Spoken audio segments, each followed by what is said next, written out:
Alright, this is the July 21st prototype of Ribbon Garden. I've been making a good deal of progress, I think. So, as you can see, I forget what's changed since last time. I forget whether or not I even had, like, movement animation or sound effects. But if I didn't have them before, well, now I do have them. Of course, the little question mark thing that a commenter, like, suggested from Cave Story. It kind of goes a bit too far up at the moment, so I'll probably change that later.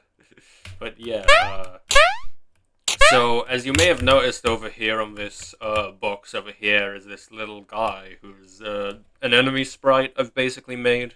I haven't made any more sprites for him, so at the moment his role is to just sit there and damage you, basically, you know? But yeah, so there's functioning health and functioning damage and knockback and invincibility frames and all that. And there's also a functioning door, which lets you come into this room right here. Now I know there's like a big like hole here, but you can't do anything with that yet. But what you can do something with is Jacob, the hare. You can talk to him. So, like, I feel like the font, this is a custom font I made last year, which maybe I should, like, redo, because I don't know if it's the most legible thing in the world, but, like, yeah, I've got dialogue working is the main thing.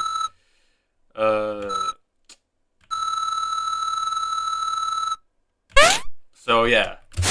Now, here's the other thing that I've managed to do, is character switching mechanics.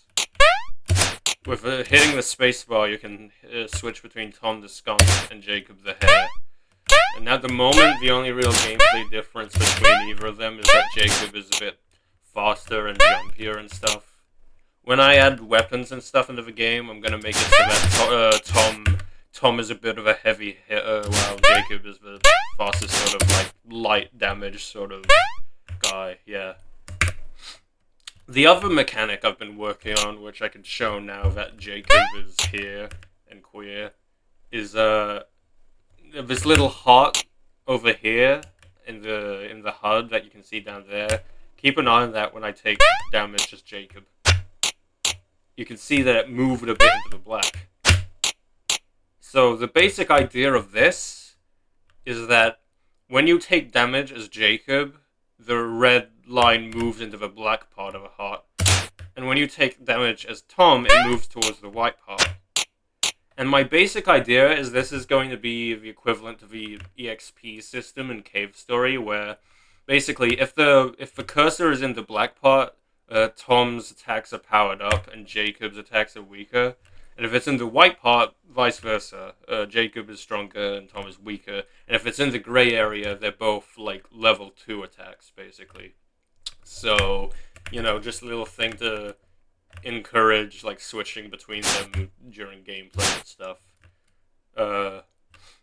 Of course, I haven't actually gotten to implementing weapons yet, so that's going to be a whole nother thing to deal with and integrate it with that, but, you know, it's coming along.